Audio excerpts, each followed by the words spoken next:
Hello everyone! Today I'll be starting what I hope will become a series on my channel, Serene Sketchbook.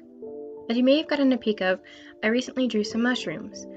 Now, today I'll be drawing them with Copic markers, and I'll be using no line art, which is something I am starting to experiment with.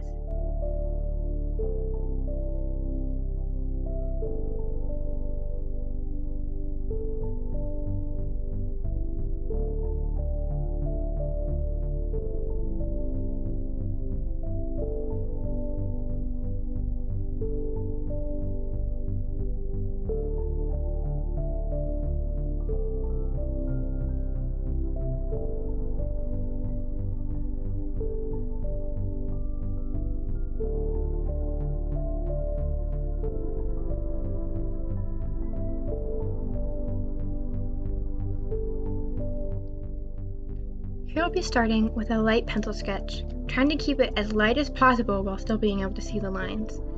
I want to be able to erase them later, but also be able to see them slightly.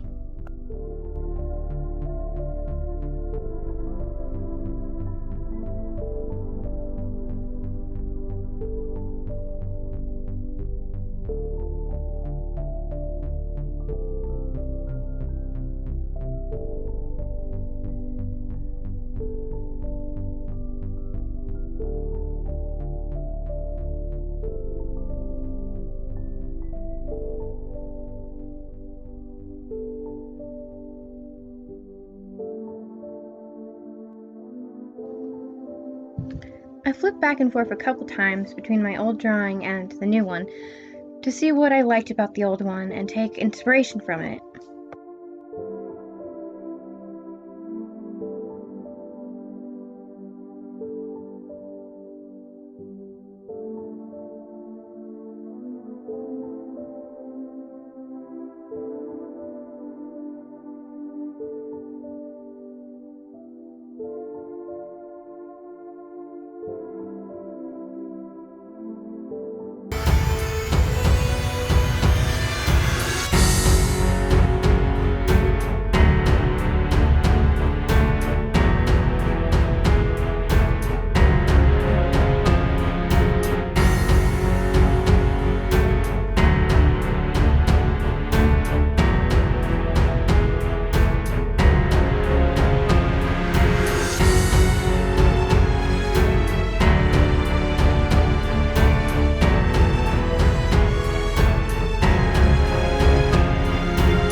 I know for sure that red is the color of this middle mushroom. I also know that the little lumps will end up being a whitish pale color.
I gave the image a somewhat minimal color palette as I thought it didn't need too much going on.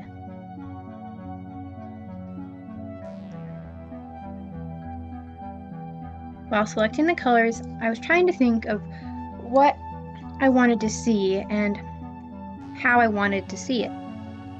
I knew the stems would be very light, so I wanted to make sure I had a very dark ground color in contrast to the stems.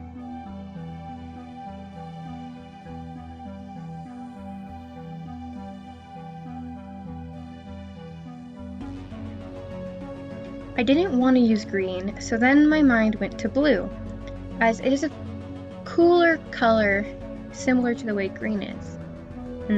It would pop nicely with the red center.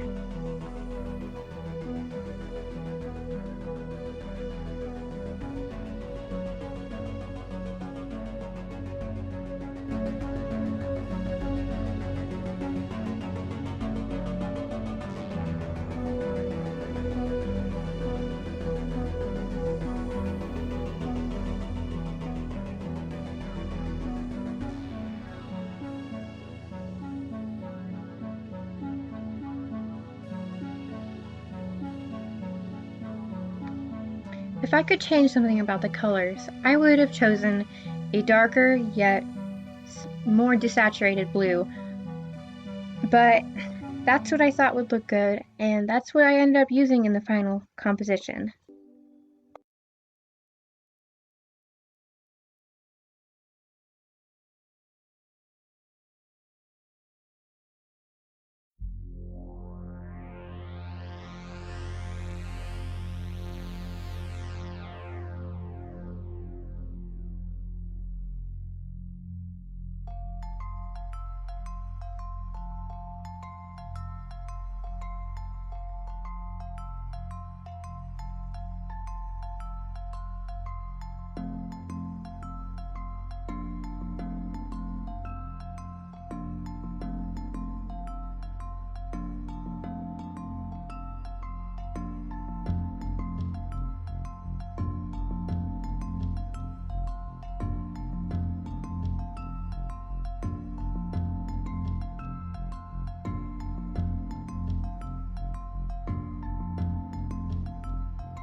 With swatches and colors decided, it's time to move on to the coloring. I lightly erase the pencil, but just enough to where I can still barely see it, so I have guidelines as I color. I'm starting with the center mushroom as I am most confident about it. I start with an outline, and I outline the little lumps, so that way I don't accidentally color them. I do later make a mistake in outlining them, and as one of them was outlined above when it should not have been, because it was supposed to look as if it was hanging above the level of the mushroom.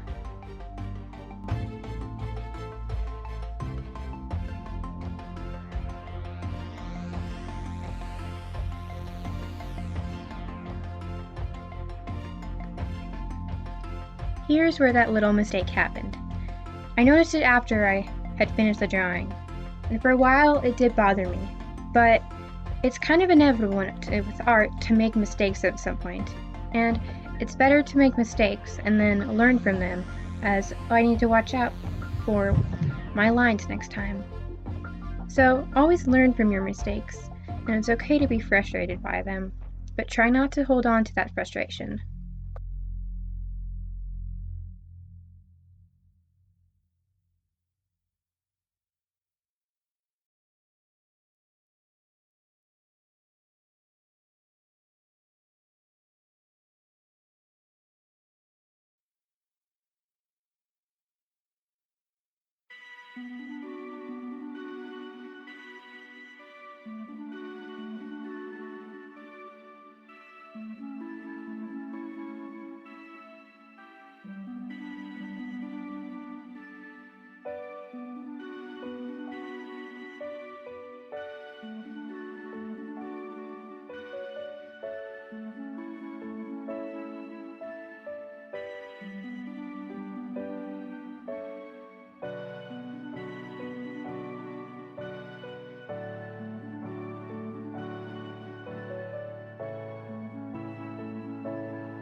Next is a small cluster of 3 very little mushrooms. With the shading on these, I used the very tip of the brush nib, using a mixture of dots and lines to blend and color. I used dots and lines with both of the colors to try to get a smooth blending.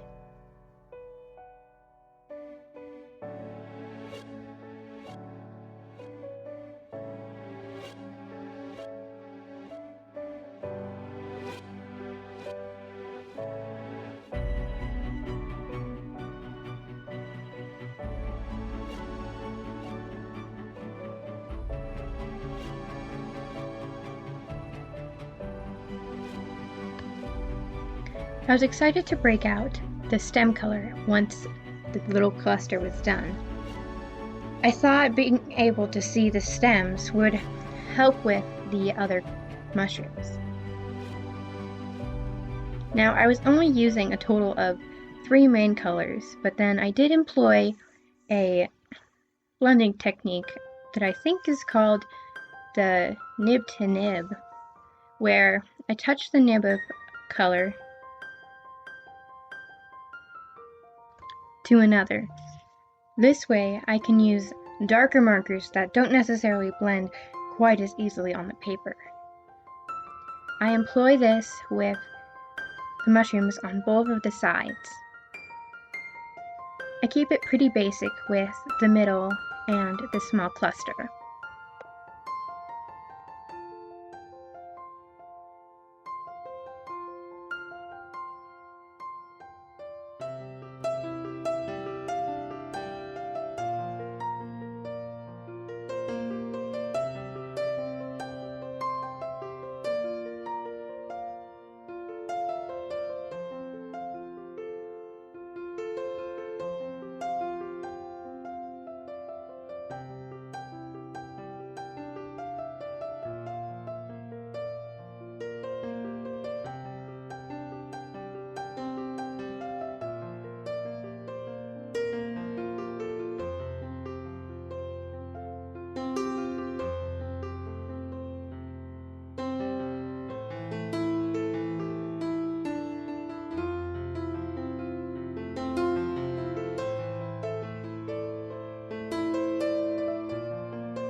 This mushroom here was the easiest to color as it was the most basic and had the most surface area to use the tip.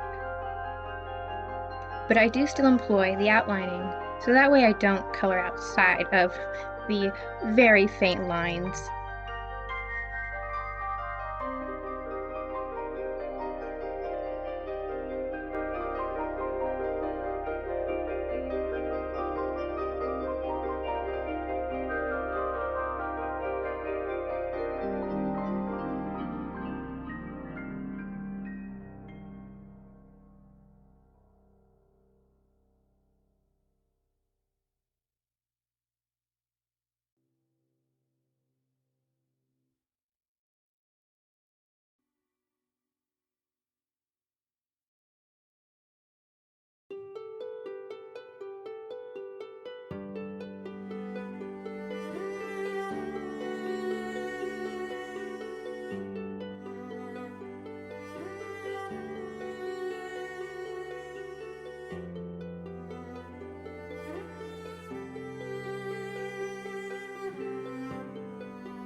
Here is where I employ the nib-to-nib technique, though it's kind of hard to see as most of my hands are off camera at this point.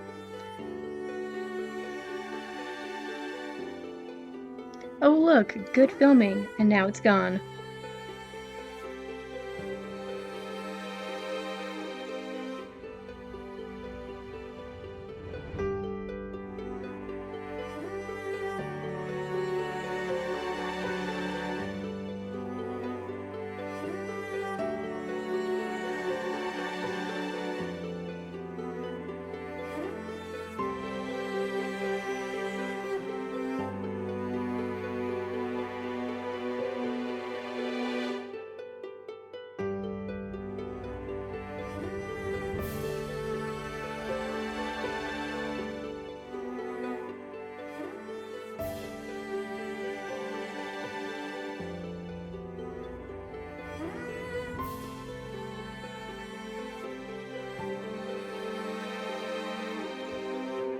I wish I would have used the nib-to-nib technique here, as I think it would have gotten me a better result with the very light color and the so much more dark color.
The nib-to-nib technique is also a very good technique to use when you don't have a wide range of array of colors. Here I'm using the lighter ground color with one of the stem colors. For the other mushroom that I applied this technique on, I was using the darker ground color, as I wanted the stem to be darker. But here, seen by my color traces, I wanted the stem to be lighter.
Hope you didn't get attached to that little mushroom because bon voyage he goes!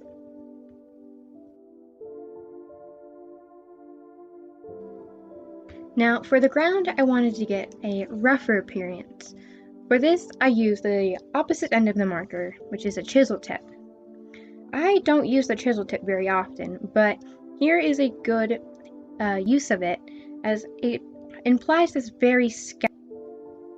For smaller, more minuscule details, like around the stem, I switch to the brush nib as it's much easier to get right in close up to those mushrooms. I also use it once I start the shadows, as it gives me a much better effect when blending. Sketchy feeling, which I like for the ground a lot.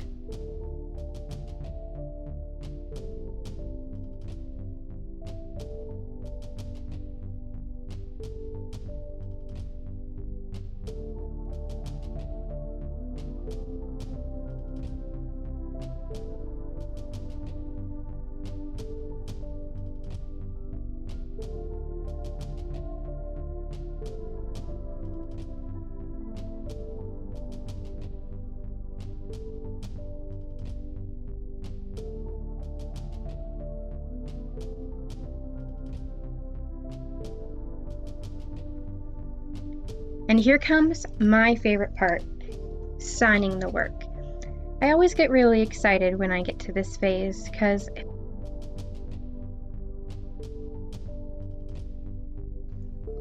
thanks for watching. Bye!